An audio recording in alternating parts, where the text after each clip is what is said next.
আসসালামু আলাইকুম, কেমন আছেন? আশা করি সবাই ভালো আছেন।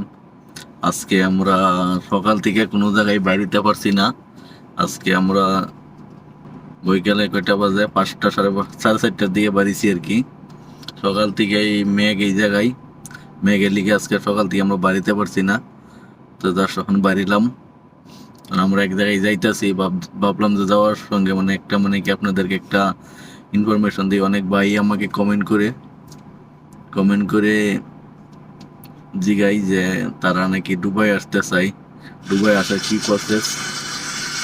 প্রসেস তাদেরকে আজকে তাদের উদ্দেশ্য নিয়ে আজকে আপনাদেরকে বলতেছি। আপনারা ভিডিওটা লম্বা হইলেও না টাইনা পুরোটা ভিডিও দেখলে শুনলে আপনারা বুঝতে পারেন। আপনারা এবার দুবাই আসতে হলে আপনার ভিজিটও আসতে পারেন বা ইনভেস্টও আসতে পারেন। ভিজিটে আসতে হলে আপনারা 3 মাসে বা 2 মাসের ভিজিট নিয়ে আইতে পারেন।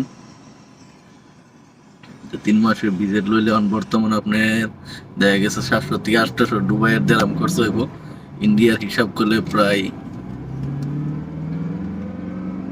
30,000 35,000 টাকা মান লাগবো একটা ভিজিট। তারপর আবার আছে আপনার টিকিট তো আপনার কি ধরুন সিঙ্গেল টিকিট নিয়ে আইতে পারছেন না, আপ ডাউন টিকিট লাগবো। আপ ডাউন টিকিট কি ধরুন প্রায় দেখা গেছে 1100 থেকে 1000 টাকার ভিতরে হয়ে যাইব। তো ওইটা হইলে আপনি আসবার হইলে আবার এই এয়ারপোর্টও আপনার ধরুন জিগাইব কেমন কার বাড়াতে আসবেন, কে জন্য আসতেছেন ভিজায় আসলে। তা আপনি যদি কাজের উদ্দেশ্যে আসুন ওইখানে কিন্তু বলতে পারতেন না যে আমি কাজ করতে যাইতেছি, আমি ঘুরতে যাইতেছি, ওইখানে আমার ফ্রেন্ড আছে বা আমার কোনো রিলেটিভ আছে, আমি ওই জায়গায় যাইতেছি ঘুরতে। তো আপনার এরকম বললে এয়ারপোর্টের দিকে আসতে পারবেন। তো আসলে 3 মাসের যদি আসেন 3 মাসের ভিতরে আপনার ভিসা আবারই প্রসেস করেন লাগবো। আপনার যে দেশে থাকেন রিনিউ করেন লাগবো। না হলে যদি কোনো জায়গায় কাজ করেন, কোনো কোম্পানিতে 2 বছরের ভিসা লাগাইতে হইব, তবে আপনি এই দেশে থাকতে পারবেন। আর যদি ভিসা লাগানি ছাড়া থাকেন, একদিনে 100 টাকা এই দেশে ফাইন আসতে পারে।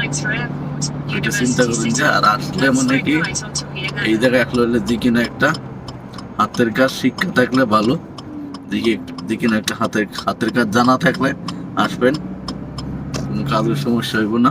আশা করি ইনশাল্লাহ আপনারা বুঝতে পারছেন। আমার ভিডিওটা যদি ভালো লাগে একটু লাইক করবেন, শেয়ার করে আর অন্যদেরকে দেখার সুযোগ করে দিবেন। পরবর্তী যাতে আপনাদেরকে এরকম টাইপের ভিডিও আপনাদের সামনে দিতে পারি, দেওয়ার সুযোগ করে দিবেন। আসসালামু আলাইকুম।